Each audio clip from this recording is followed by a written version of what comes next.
Welcome back to The Lost Tactician, where the grit of survival meets the depths of forgotten history. Today, we're not marching onto a battlefield or decoding military strategy.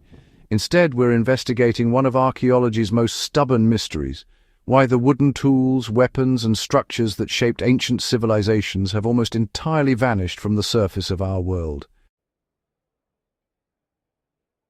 What if I told you that the secrets to understanding Roman engineering and Stone Age construction weren't lost to fire or conquest, but to something far more relentless? The answer lies hidden beneath your feet, preserved in conditions that defy every natural law of decay. This is the story of wood that refused to die, and the environments that became its unlikely tomb.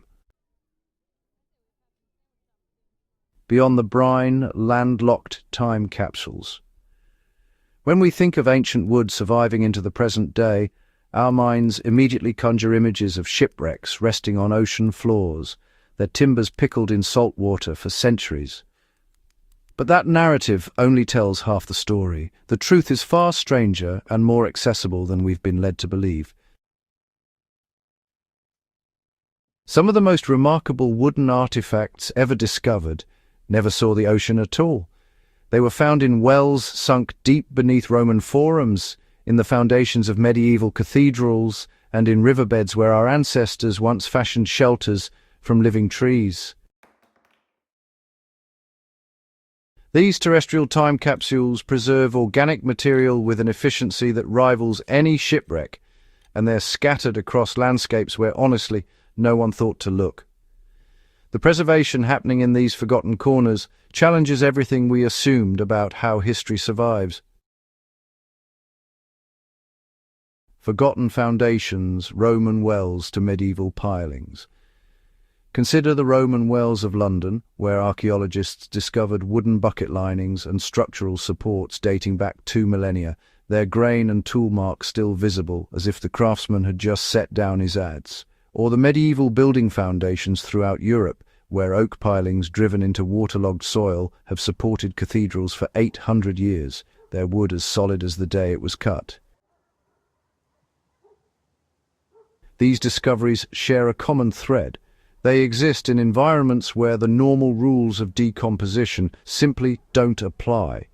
Deep beneath the surface, buried in soil, saturated with groundwater, these timbers entered a realm where oxygen cannot penetrate.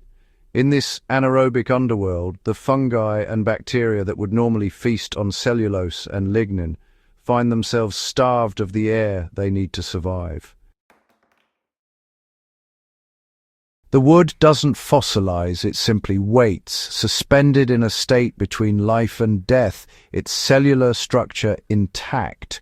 What these artifacts reveal about ancient construction techniques and daily life is nothing short of revolutionary, offering tactile connections to hands and minds separated from us by countless generations. The unseen architects engineering for eternity. The ancients understood wood in ways we're only beginning to rediscover. They didn't randomly select timber for critical applications.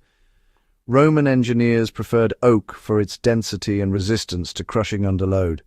They knew that heartwood, the dead center of a tree, contained fewer nutrients and attracted fewer wood-boring insects than sapwood. Medieval builders oriented their timbers to account for how wood moves as it dries, preventing catastrophic structural failures centuries before modern engineering codified these principles. When archaeologists recovered those 476,000-year-old structural logs from Kalambo Falls in Zambia, they weren't just finding old wood. They were uncovering evidence that our Stone Age ancestors possessed sophisticated knowledge of joinery, deliberately shaping logs to interlock with precision that would impress contemporary craftsmen. These weren't crude shelters thrown together in desperation. They were engineered structures created by people who understood that working with wood meant working with a living material that would continue to move and breathe long after the tree fell. The selection of species, the timing of harvest, the methods of joining, All of these decisions were made with intention by craftspeople whose names we'll never know, but whose genius speaks through the wood they left behind. Modern marvels, applying ancient wisdom today. Today's conservators and architects are rediscovering what the ancients never forgot.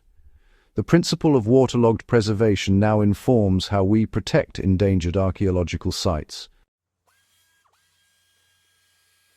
When developers plan construction in historic city centres, they must account for how dewatering soil for foundations might expose ancient timbers to oxygen for the first time in millennia, triggering rapid decay.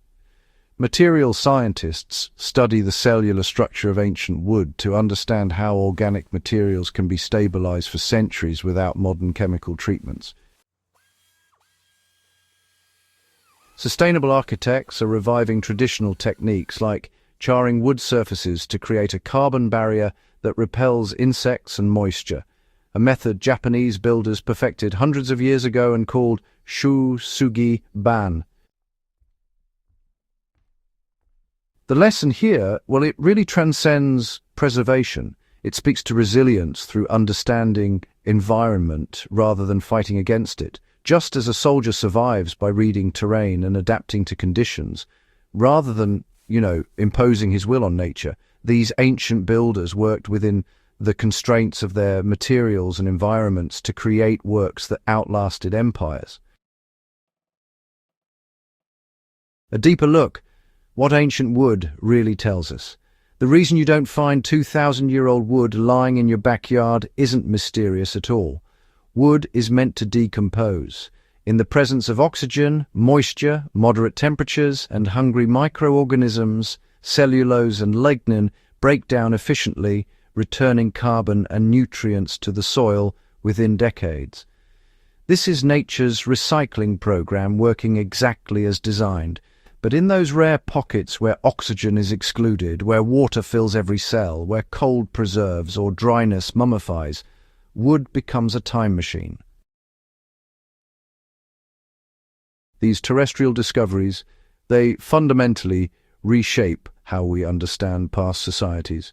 They prove that ingenuity and engineering sophistication existed far earlier than we once believed.